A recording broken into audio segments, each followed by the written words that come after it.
சென்னையிலேருந்து வரேன்.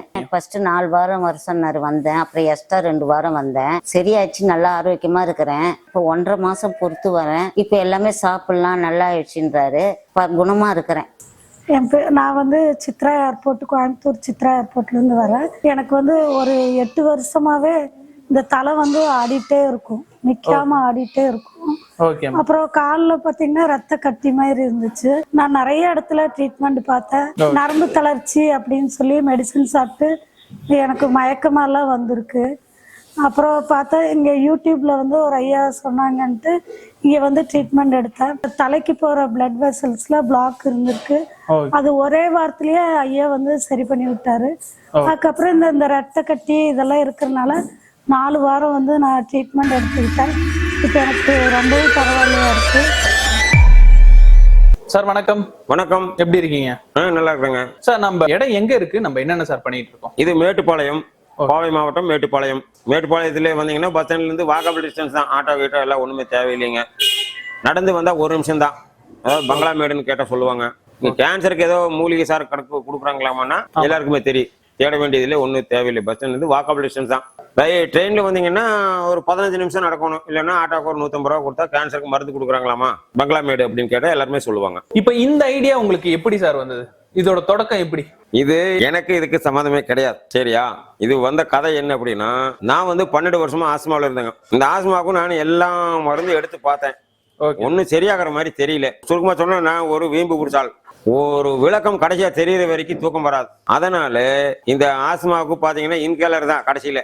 அதை எதை அடிச்சிருக்கு சொல்லுவாங்க, பஃப் அடிக்கிறதுன்னு சொல்லுவாங்க, இன்கேலர்னு சொல்லுவாங்க, புகை பிடிக்கிறதுன்னு சொல்லுவாங்க கிராமத்துல. சரிங்களா? அதுல 12 வருஷம் நான் கஷ்டப்பட்டவனுக்கு தான் தெரியும் இந்த ஆஸ்மாக்காரனுக்கு. சரிங்களா? அதனால என்னுடைய நேட்டிவ் வந்து மலை சார்ந்த பகுதி. அங்க ஆதிவாசிகள் நிறைய இருப்பாங்க. இந்த ஆதிவாசி பார்த்தா ஆஸ்பத்திரியே போக மாட்டாங்க. சரியா? ஆதிவாசி போகிறதுக்கு வாய்ப்பும் இல்லை, போக மாட்டாங்க. அதனால அவங்கள வச்சு ஒரு ஆராய்ச்சி பண்ணேன். இவங்களுக்கு மட்டும் ஏதாச்சும் வர மாட்டேங்குதுன்னு சொல்லி அதுல ஒரு ரிசர்ச் பண்ணும்போது தான் அந்த ஆதிவாசிகளை வச்சு நானும் வச்சு ஒரு ஆராய்ச்சி பண்ணேன். ஆராய்ச்சி பண்ணி நான் ஒரு மூலிகை சாரை உருவாக்குனேன். அந்த மூலிகை சாரை எடுத்தேன். எனக்கு 3 நாள் ஆஸ்மா காணாம போயிடுச்சு. யார் சொன்னாலும் நம்ப மாட்டாங்க. வெறும் 3 நாள் தான். அது எடுத்ததுனால எனக்கு ஆஸ்மா சரியாச்சு. அது கடைசியிலே நான் இது சும்மா கொடுக்குறது இந்த மூலிகை சாரை ஆஸ்மாக்காரருக்கு. அப்புறம் நிறைய ஆஸ்மாக்காரர் வர்றதுக்கு ஆரம்பிச்சாங்க. அப்புறம் ஒரு சூழ்நிலை, ஒரு சோரியாசிஸ் கார் வந்தாரு. அவருக்கு கொடுத்தோம். 30 வருஷமா இருந்த அரிப்பு காணாம போயிடுச்சு. அப்ப சோரியாசிஸ் கார் வர்றதுக்கு ஆரம்பிச்சாங்க. அது கடைசியிலே மூட்டு வலி கேட்டாங்க. இது நல்லா இருக்கணும், இந்த சார் எடுக்கலாம், நல்லா இல்லாதனும் சார் எடுக்கலாம். அதனால மூட்டு வலிக்கு கொடுத்தோம். வாரத்துல 3 நாள் தான். 4 வாரம் கொடுத்தோம். மூட்டு வலி சரியாகி போகுது. மூட்டு வலினாலும் ருமாட்டிசம், ருமட்டாய்டு ஆர்த்தரைட்டிஸ், எல்லா ஜாயிண்ட்டும் போயிடும். மூட்டு வலினா வெறும் ஆர்த்தரைட்டிஸ் தான். எல்லா ஜாயிண்ட் சரவாங்கின்னு சொல்லுவாங்க கிராமத்துல. உங்களுக்கு சித்தா ஆயுர்வேதில கேட்டா முடக்குவாதம், எல்லாத்தையும் முடக்கிடும். பூரா ஜாயிண்ட் இதாயிடும். என்ன ஜாயிண்ட் போனா ஜாயிண்ட் தான் மாத்துறாங்க. முழங்கால ஜாயிண்ட் மாத்தலாம், மூட்டு மாற்ற அறுவை சிகிச்சை. எல்லா ஜாயிண்ட்டும் மாத்த முடியுங்களா? முடியாது. அதனால மூட்டு வலி சரியாச்சு. அது கடைசியில இது ஒரு பெரிய தொகை கேட்டாங்க ஒரு 20 வருஷத்துக்கு முன்னால. அது கடைசியில தான் நான் யோசனை பண்ற காரணம் என்னடா இது பெரிய அமௌண்ட் கேட்கறாங்களான்னு கேட்கும்போது, விசாரிக்கும் போதுதான், யோசனை பண்ணும்போது தான் ஒரு மூலிகை சார் கொடுக்குறோம். ஒருதுக்கு நுரையீரல் சரியாகுது. அது நுரையீரல் தோல் வியாதி சரியாகுது, ஆஸ்மா சரியாகுது, சோரியாசிஸ் சரியாகுது. அதுக்கடுத்து மூட்டு வலி சரியாகுது. ஒன்னு தோல், ஒன்னு எலும்பு, ஒன்னு நுரையீரல். ஒரே கர்ப்பல் எப்படி 3க்கு சரி பண்ணுது அப்படிங்கறதுனால கூகுள்ல யாகுலையும் ரிசர்ச் பண்ற ஆரம்பிச்சேன்.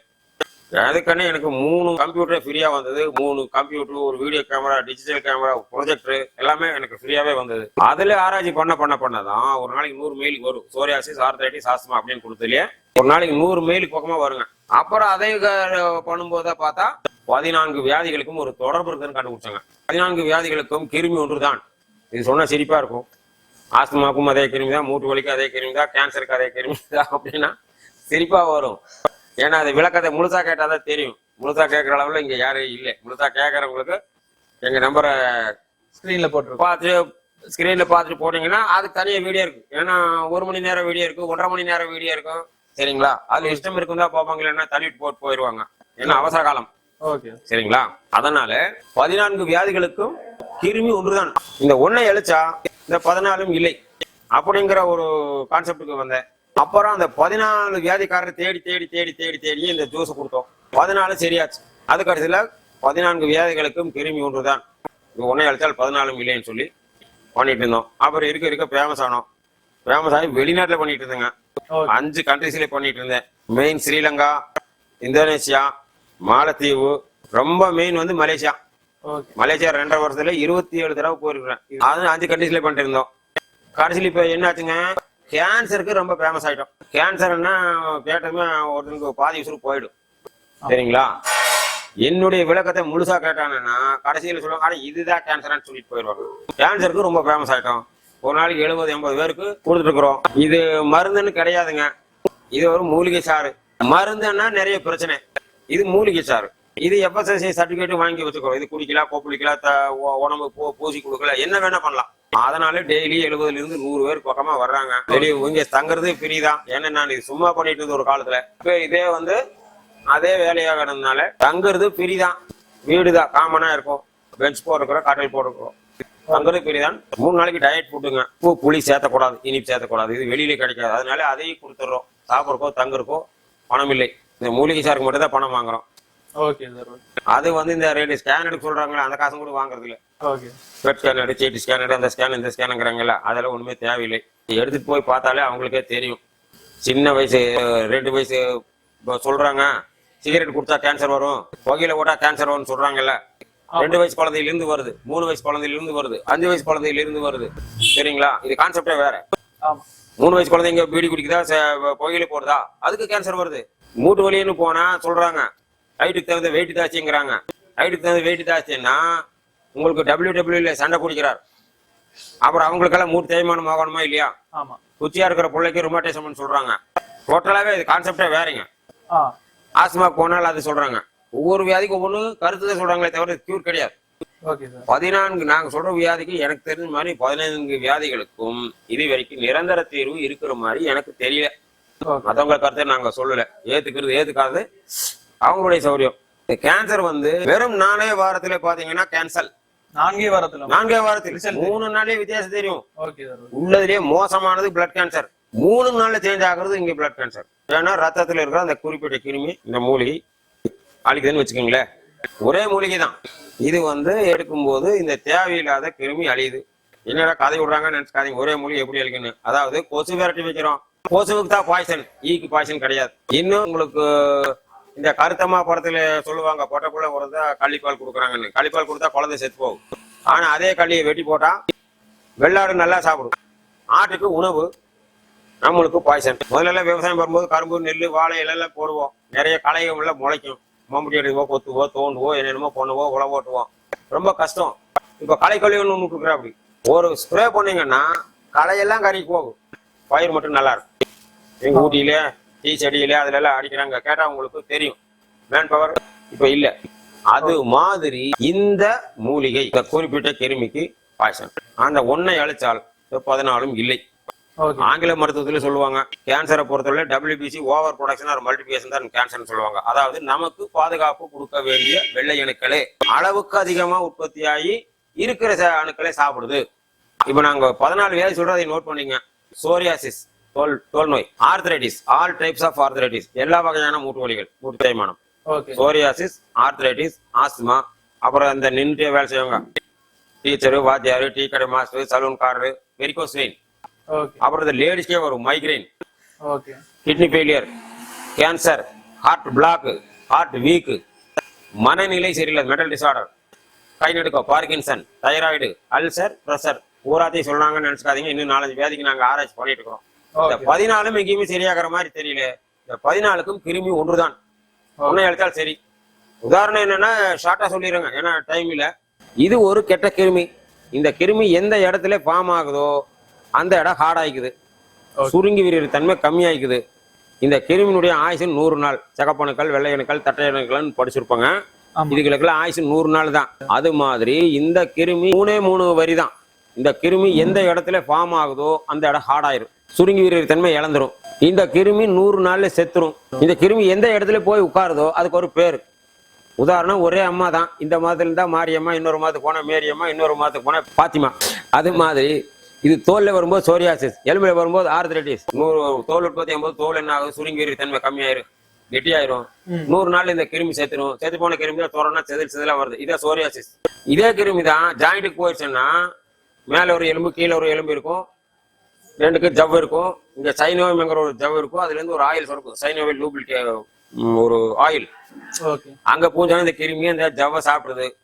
லூப்ரிகேட்டிங் சிஸ்டம் ஃபெயில், ஆயில் சுரக்கிறது நின்று போகுது. கால் வர வர நாங்கள் தேய்து மூட்டு தேய்மானம், ஆர்த்ரைட்டிஸ். இது தோல்ல வரும்போது சோரியாசிஸ் 100 நாள் இருக்குது, தோல் கெட்டியாகுது, 100 நாள் செத்துருது, செத்து போன கிருமி செதிலா வருது சோரியாசிஸ். இதே கிருமி நுரையீரலுக்கு போகும்போது நுரையீரல் கெட்டியாக்குது, நுரையீரல் லங்ஸ்.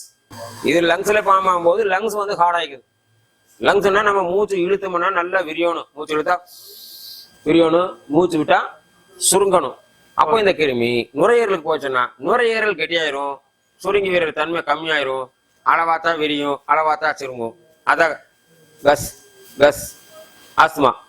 தோலை செத்து போன கிருமி செதிலா வருது, நுரையீரல செத்து போன கிருமி இருமுனா சளியா வருது. இது ஆஸ்துமா. சரிங்களா? கேட்டா நுரையீரல் சுருங்கி போச்சாங்க, நுரையீரல் சிங்கேஜ் ஆகி போச்சோன்னு சொல்லுவாங்க. ஓகேவா? இதே கிருமி தான் நேரா கிட்னி போயிடுச்சுன்னு வச்சுக்கோங்களேன், கிட்னி கெட்டியாயிரும், கல்லாட்டம் ஆயிரும். ஓகே. கிட்னி கல்லாட்டம் ஆகும்போது அது ஒழுக்கமா வேலை செய்யாது. ஒழுக்கமா வேலை செய்யாதுன்னா ஒரு சுருக்கமா சொன்னா ஸ்பீடா போயிருக்கோம். சுருக்கமா சொன்னா வளைஞ்சு நெளிஞ்சு வேலை செய்யறதுக்கும் நின்றுட்டே வேலை செய்யறதுக்கும் வித்தியாசம் இருக்குங்களா? ஆமா. அப்போ இந்த கிருமி கிட்னிக்கு போச்சுன்னா கிட்னி கல்லாயிருது, கிட்னி வளைஞ்சு நெளிஞ்சு வேலை செய்யல, ஒன்னா ரெண்டா வேலை செய்யுது.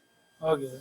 வேலை செய்யுதுன்னா கிட்னியுடைய வேலை என்னன்னு தெரிஞ்சுக்கணும். கிட்னியுடைய வேலை என்னன்னா ரத்தத்தை வடிகட்டி நல்ல ரத்தத்தை அனுப்பிட்டு ஓகே அதுல இருக்கிற டஸ்ட்டை வெளியே தள்ளணும். அந்த டஸ்ட்டுக்கு தான் உப்பு, யூரியா, கிரியாட்டின், ஆல்புமின். கல்லு மண் அங்கர் மேல அரிசியில இதுல அது மாதிரி உப்பு, யூரியா, கிரியாட்டின், ஆல்புமின் இதை வெளியே தள்ளணும்.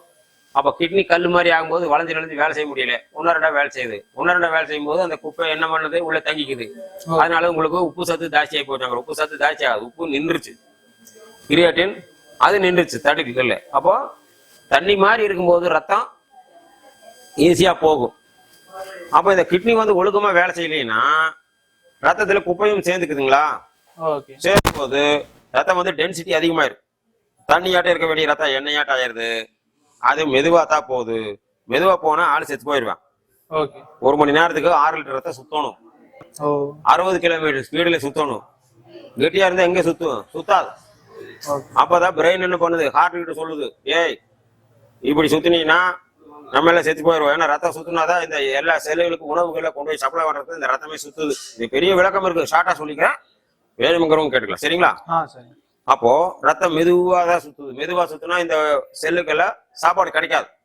இப்போ பிரெயின் என்ன பண்ணுது, தலைவர் அதுதான் ஹார்ட் கிட்ட சொல்லுது, இப்படி ரத்தம் வந்துச்சுன்னா நம்ம எல்லாம் செத்து போயிடுவோம், செல்லுகளால சோறு கிடைக்கிறது இல்லை, நீ கொஞ்சம் ஸ்பீடா வேலை செய்ய சொல்லு, கிட்னினால முடியல, ரத்தத்தை கெட்டி அனுப்பிட்டு இருக்கிறான் அப்படின்னு சொல்லும் போதுதான் ஹார்ட் என்ன பண்ணுது, ரத்தத்தை சீக்கிரவா சீக்கிரவா சீக்கிரவான்னு இழுத்து சீக்கிரம் போன்னு தள்ளுது. இதான் லவ் டப்.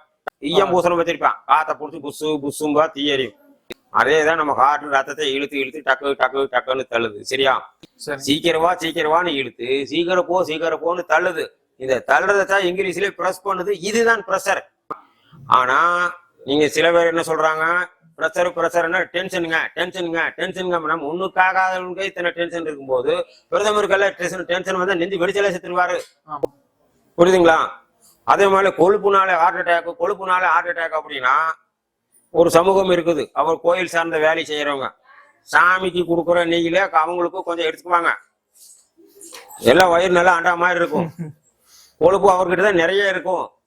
ஹார்ட் அட்டாக்னா அவருக்கு தானே வரணும். ஆனா குண்டா இருக்கிறாங்க, அவங்களுக்கு எல்லாம் ஹார்ட் அட்டாக் வர்றதில்லை.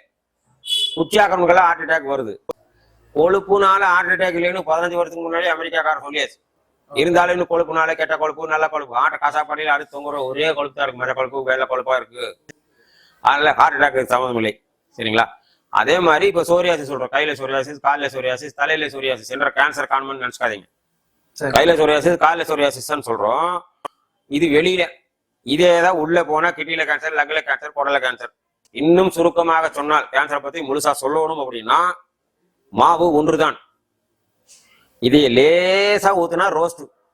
இந்த ரோஸ்ட் அப்படிங்கிறதான் ஆஸ்துமா. அதாவது இந்த கிருமி நுரையீரலில் லேசா பேப்பர் ரோஸ்ட் இருக்குது. அது 100 நாள்ல செத்துருது. அதுவும் சளியா மாறுது. அது போக நம்ம கிட்ட இருக்கிற வெள்ளை அணுக்கள் அதை போய் சண்டை பிடிச்சு அதையும் அழிக்குது. அப்புறம் செத்து போன கிருமி என்ன ஆகுது, சளியா மாறுது.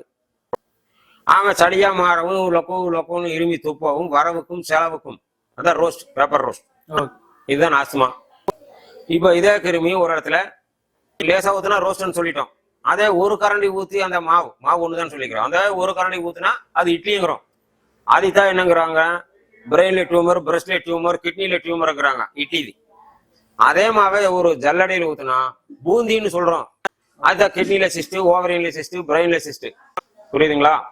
அப்போ சின்னதா இருந்தா சிஸ்ட், மார்பிள சிஸ்ட். சிஸ்ட கவனிக்காம டாக்டர் காமிக்காம இருந்தால் அது இட்லியா மாறுது. இது டியூமர். இட்லியும் கவனிக்காம காட்டுறதுக்கு சங்கடப்பட்டு டெஸ்ட் பண்றதுக்கு சங்கடப்பட்டு விட்டா அது ஊத்தாப்பமா மாறுது. இதுதான் கேன்சர். கேன்சர் வந்து இங்க சாதாரணம். இங்க வந்து பாத்தீங்கன்னா தெரியும் எத்தனை பேர் வர்றாங்க, என்ன சொல்றாங்க. 1.5 லட்ச ரூபாய் ஊசி போட்டேன், 2 லட்ச ரூபாய் ஊசி போட்டேன், அந்த தீமை போட்டேன், இதுக்கு போன ஏதேதோ வைத்தியம் உலகம் பூராவும் இன்னும் கண்டுபிடிக்க முடியலை. கேன்சர் பொறுத்தவரை 3 வரி தான். கேன்சர் என்பது ஒரு மனுஷனுக்கு எடுத்ததுமே தெரியாது. முதல் வரி. 2வது வரி பல 1000 கோடி செல்களாக அதிகரிக்கும் போதுதான் தெரிய வரும். 2வது வரி. 3வது ஒரு தடவை வந்து கேன்சர் சரியாயிடுச்சுன்னு சொன்னால் சரியாயிடுச்சுங்கிறது அர்த்தம் அல்ல. இது நான் சொல்லல, நெட்ல போட்டிருக்குது. கண்ணுக்கு தெரியாத அளவில் இருக்கிறது என்பதுதான் பொருள். சரிங்களா? அதனால நிறைய பேர் இங்க வரும்போது ஒவ்வொரு சமய தலையில வச்சு படுக்கிற மாதிரி, தலைகாணி வச்சு படுக்கிற மாதிரி கொண்டு வராங்க ஃபைல். அந்த ஸ்கேன் எடுத்தேன், இந்த ஸ்கேன் எடுத்தேன், அந்த போன ஸ்பாட்டு. சரிங்களா? கேன்சர் வந்து இங்க ஒரு சாதாரண அரிப்பு, ஆஸ்துமா, மூட்டு வலி, மொத்த தலைவலி, kidney failure, cancer, heart block. சரிங்களா? இந்த தோல்ல உற்பத்தி ஆகுது 100 நாள் செத்து போகுதுன்னு சொன்னோம்லங்க, அந்த கிருமி தான் ஏமாந்து rarely tablets main blood vessels தான் ஹார்ட் பிளாக். இன்னும் உதாரணம் சொல்லணும்னா சோரியாசிஸ் வந்து எங்க போறோம்? தோல் டாக்டர். ஆமா. மூட்டு வலி வந்தா எங்க போறோம்? எலும்பு டாக்டர். இது சோரியாசிஸ், இது ஆர்த்ரைட்டிஸ். ஒரு நெட்ல போய் பாருங்க, ஒருத்தருக்கு சோரியாசிஸ் 15 வருஷமா இருந்தால் அது தோல்ல இருந்து உள்ள போயிடும். தோலில் வரும்போது சோரியாசிஸ், எலும்புல வரும்போது ஆர்த்ரைட்டிஸ், போத் அட்டாச் ஆகும்போது அது பேரு சோரியாட்டிக் ஆர்த்ரைட்டிஸ். தோல் டாக்டர் போறதா எலும்பு டாக்டர் போறதா? Psoriatic arthritis. இந்த 2க்கு சேர்த்து கொடுக்குற மாத்திரையே 1965 மீத்தோட்ராக்சேட், தல்பாத்தாலசன், MTX, என்பரல் அடிக்கிட்டே போலாம். கேன்சர் மாத்திரை தான் கொடுக்குறாங்க. இப்ப தெரியுதுங்களா கேன்சருக்கு அதுக்கு ஒரு சம்மந்தம் இருக்குதுன்னு சொல்லி. தோல் வியாதி குறிப்பிட்ட ரேஞ்சுக்கு மேல போனாலோ, மூட்டு வலி குறிப்பிட்ட ரேஞ்சுக்கு மேல போனாலோ சாப்பிட்ற மருந்தே வந்து கேன்சர் மருந்து நெட்ல கொடுத்துருக்குறாங்க. சரிங்களா? இதெல்லாம் ஆரேஞ்ச் பண்ணி தான் இது ரொம்ப சிம்பிளா பண்றோம், கொடுக்குறோம். இந்த ஜூஸ், இந்த ஜூஸ் வந்து குறிப்பிட்டு நான் நிறைய ஏகப்பட்ட ஹெர்பல் கண்காட்சிக்கெல்லாம் போயாச்சுங்க. இது ஒரு மூலிகைங்கிற மாதிரியே இல்லை. இதெல்லாம் மூடி மறைக்கப்பட்டது. ஆதிவாசி கிட்ட எத்தனையோ இருக்குது. எந்த ஆதிவாசி ஆஸ்பத்திரி போறாங்க அவங்ககிட்ட நிறைய இருக்கு. அதுல இருந்து நாங்க கண்டுபிடிச்சு உருவாக்குனதா இது. அதனாலதான் 5 கண்ட்ரிஸ்ல பண்ணிட்டு இருக்கிறோம். இப்போ இந்த பொண்ணு மலேசியா, இது வந்து மார்ச்ல வந்தது. மார்ச்ல வந்து 1 மாசம் செத்து போயிடுவான்னு சொல்லிட்டாங்க டாக்டர். இங்க வந்து 2 வாரம் ட்ரீட்மெண்ட் எடுத்து இந்த இது மலக்குடல் கேன்சர்ல ஆபரேஷன் பண்ணி பேக் எடுத்து முன்னால் வச்சிட்டாங்க. நடக்க முடியாது, தாசி நடக்க முடியாது. ஆனா 2 வாரம் ட்ரீட்மெண்ட் எடுத்து 3ஆம் வாரம் மருதுமலை 1000 படிக்கட்டு ஏறி இறங்கி இருக்கு. இப்போ பார்த்தா டாக்டர் எப்படி இருக்கு அதிசயமா தெரியுது. ஸ்கேன் பண்ணி பார்த்தா உடம்பு பூரா கேன்சர் இருக்கிற மாதிரி காட்டுது. ஆனா நல்லா தெம்பா இருக்குது. அதனால ஸ்கேன் பண்றவங்களுக்கு ஒண்ணு சொல்றோம், ஒரு புண்ணு இருக்குது, அதை ஸ்கேன் பண்றீங்க வயிற்றுக்குள்ள, கருப்பா பெருசா ஒரு 2 இன்ச்சுக்கு தெரியும். இப்போ இந்த ஹெர்பல் கொடுக்குறோம். ஹெர்பல் கொடுத்தா அந்த கிருமி சாகுது, ஆள் ஜம்முன்னு ஆயிடுறாங்க. அப்புறம் மீடியமா ஸ்கேன் எடுத்து பார்த்தா அவங்களும் கருப்பா தான் தெரியுது. அப்ப என்ன சொல்றாங்க? இன்னும் கேன்சர் அப்படியே இருக்குதுன்னு சொல்றாங்க. புண்ணும் கருப்பா தான் தெரியும், புண்ணு ஆறுன தழும்பும் கருப்பா தான் தெரியும். அதனால இது உடம்பு பூரா கேன்சர் இருந்து இப்ப ஸ்கேன் எடுத்தா உடம்பு பூரா கருப்பா தெரியுது. எப்படி ஆச்சரியமா இருக்குது. எப்படி படிக்கட்டாரு மலேசியாவில 10 மலை முருகன் கோயிலுக்கு போய் பால் காவலில் போயிட்டு வந்துருக்கிறா. அப்படி இதுதான் இதுக்கு உதாரணம். மலேசியாவில் இருக்கிறவங்களுக்கு இங்க வர்றதுக்கு வசதி இல்லை, காசு ஜாஸ்தி வேணும், அப்புறம் ஏகப்பட்ட குடைச்சல். அதனால இந்த மூலிகை சாறு இந்த பொண்ணு அங்க கொடுக்கறதுக்கு ஏற்பாடு பண்ணிக்கிறோம். அது மலேசியாவில ஜேபி தங்காங்கிற ஏரியாவில இந்த பொண்ணு கொடுக்குது. இங்க நாங்க கொடுக்குறோம். 5 கண்ட்ரிஸ்ல பண்ணிட்டு இருந்தோம். போனா இந்த ஹெர்பல் என்னன்னு கண்டுபிடிக்கிறதுக்கு தான் நிறைய பேர் வர்றான். நிறைய சம்பவங்கள் நடந்துருச்சு. அதனால இப்ப நாங்க போறதில்ல, தேவையான வர சொல்றோம், மருந்து தரோம், மருந்து ஜூஸ் தர்றோம். அதனால நிறைய பேர் ஸ்பீச் கொடுக்குறோம் வெளிநாட்டுல. அது கேட்டீங்கன்னா நல்லது. இது என்னுடைய ஸ்பீச் 2 மணி நேரம் ஸ்பீச் எல்லாம் இருக்குங்க. இந்த வராம எப்படி பாத்துக்கலாம் அப்படிங்கிறது இருக்குது. முழுசா கேட்டாலே அவனுக்கு பாதி வியாதி இதுலயே போயிடும். இங்க முழுசா வந்து பார்த்தாங்கன்னா ஆட இதுதான் கேன்சர் அப்படின்ட்டு போயிடுவாங்க. 2வது சரியாகுமான்னு கேட்கறவங்க என்ன பண்றோம்? நாங்க சொல்றது இல்ல, என்னையும் நம்பாத, யாரையும் நம்பாத, நேரா வா, வந்து பாருங்க எத்தனை பேர் வர்றாங்க, 1.5 லட்சம் ஊசி போட்டவங்க, 2 லட்சம் ஊசி போட்டவங்க, அதை எடுத்து கீமோதெரப்பி எடுத்து, ரேடியேஷன் எடுத்து, நாட்டு மருந்து எடுத்து, சிமோகா போனேன், பத்ராவதி போனேன், முக்காலி போனேன், கேரளா போனேன், திருவனந்தபுரம் போனேன், ஜிப்மர் போனேன். எல்லாருமே இங்கே வருவாங்க. அது பார்த்தீங்கன்னா அவங்க சொல்லுவாங்க, நாங்கள் சொல்ல தேவையில்லை. Okay sir. ஆனால் யாராச்சும் கேட்டால் நேராவா ஒரு தடவை வாங்க, வந்தால் தான் நான் இந்த ஜூஸ் கொடுக்குறது நல்ல ஜூஸா டுபாக்கோ ஜூஸான்னு தெரியும். முதல் தடவை வரலாம். இப்போ கூட்டம் நிறைய வரனால நிறைய பேருக்கு கண்ணை குத்துது. அதனால இப்போ சென்னையா இந்த பஸ்ஸில் கொடுத்து விட்றோம். சென்னை, பெங்களூர், திருச்சி, திருநெல்வேலி, கன்னியாகுமரி, மார்த்தாண்டம் இதுக்கெல்லாம் பஸ்ஸிலே கொடுத்துட்றோம். ஒரு தடவை வாங்க, நம்பிக்கை வரும். பார்த்துட்டு அப்புறம் வாங்குங்க. காசு வேணுமுன்னா வாங்க வாங்க வாங்க இந்தான்னு விற்றுருவோம். நேரில் வந்து பார்த்தாலே அவங்களுக்கு இங்கே பேஷண்ட் யார் வந்தவன் யாருன்னே தெரியாது. கூட வந்தவங்க யார் பேஷண்ட் யாருன்னே தெரியாது. நீங்கள் பார்த்தீங்கன்னா அது மாதிரி தான் இருக்கும். நீங்களும் இங்கே கொடுக்கும்போது பார்த்துருப்பலாம். தங்குறதும் இலவசம் தான், சாப்பாடும் இலவசம் தான். சரிங்களா? ஓகே. மேலும் விவரம் வேணும்னா அந்த இதில் இப்போ இந்த நம்பருக்கு கான்டாக்ட் பண்ணுங்க. நிறைய விளக்கமான வீடியோக்கள் நிறைய இருக்கு. அதை முழுசாக கேளுங்க. முழுசாக கேட்டிங்கன்னா இதுதான் கேன்சருங்கிறது ஒரு சாதாரண வியாதிங்கிறது உங்களுக்கே தெரியும். நிறைய பேசுனா போர் அடிக்கும், தூங்கிடுவாங்க, முழுசா பார்க்குவாங்க, தள்ளி விட்டுருவாங்க. சரிங்களா? இது முழுசா பாருங்க. எல்லாரும் யூடியூபர் தான் சொல்லுவாங்க, சப்ஸ்கிரைப் பண்ணிக்கங்க, பெல் ஐக்கான இதுன்னு சொல்லுவாங்க. நாங்கள் என்ன சொல்கிறோம், நானே சொல்கிறேன். ஏன்னா இன்னும் நிறைய வீடியோ கொடுப்போம். இது அளவாக தான் கொடுத்துருக்குறோம். சரிங்களா? அதில் ஒவ்வொன்றா கொடுக்க போகிறேன்னு, மூட்டு வலின்னா என்ன, கிட்னி ஃபெயிலியர் என்ன, ஹார்ட் அட்டாக் என்ன, எப்படி இந்த ஜூஸ் வேலை செய்யுது அப்படிங்கிறது தெரிஞ்சிங்கன்னா உங்களுக்கும் இன்னும் சந்தோஷமா இருக்கும். என்னமோ மருந்து கொடுக்குறாங்க, என்னமோ சரியாதுங்கிறத விட இந்த மருந்து எப்படி, இந்த ஜூஸ் எப்படி வேலை செய்யுது அப்படிங்கிறது உங்களுக்கே தெரியும். அதனால இதை சேவ் பண்ணிக்கங்க. அடுத்தடுத்த வீடியோ விடுவோம். அந்த வீடியோவில் இந்த வியாதி வராமல் பாதுகாக்கிறது எப்படி. முதல்ல ஊருக்குள்ளே 4 பேர் தான் கேன்சர் இருந்தது. இன்னைக்கு 400 பேருக்கு கேன்சர் இருக்குது. இப்போ சுகருக்கான ஒரு ஆராய்ச்சி பண்ணிட்டு இருக்கிறோம். ஒரு 2 மாசத்துல ரெடி ஆயிரும். Okay sir. அப்போ ஆளுகளையும் இங்கே வர வைக்கிறது இல்லை. சரிங்களா? வந்து வாங்கிட்டு போயிடும். அவ்வளோதான். அந்த மாதிரி பண்ண போகிறேங்க. சப்ஸ்கிரைப் பண்ணி வச்சுக்கோங்க, இந்த சேவ் பண்ணி வச்சுக்கோங்க. அடுத்த வீடியோ விடுவோம். அதில் இன்னும் நிறைய விளக்கங்கள் உங்களுக்கு கிடைக்கும். இதுவரை கேட்டதுக்கு ரொம்ப நன்றி. வணக்கம். ஓகே. இது வரைக்கும் வீடியோ பார்த்துருப்பீங்க. ஸோ இந்த வீடியோக்குள்ளேயும் உங்களுக்கு மாண்டேஜோட காட்டியிருப்போம். ஸோ எப்படி அவங்க பண்றாங்க எல்லாமே. ஸோ இன்னும் விளக்கமா வேணும்னா டிஸ்கிரிப்ஷன்ல நான் இன்னும் அவங்க சொன்ன அந்த 2 மணி நேர வீடியோவை நான் டிஸ்கிரிப்ஷன்ல கொடுத்துருக்கேன். ஸோ அதையும் நேரம் போய் பாருங்க. இது மாதிரி இன்னும் வீடியோ நம்ம சேனல்ல அதிகமா வந்துட்டு இருக்கோம். ஸோ சப்ஸ்கிரைப் பண்ணீங்க, ஷேர் பண்ணீங்க, லைக் பண்ணீங்க.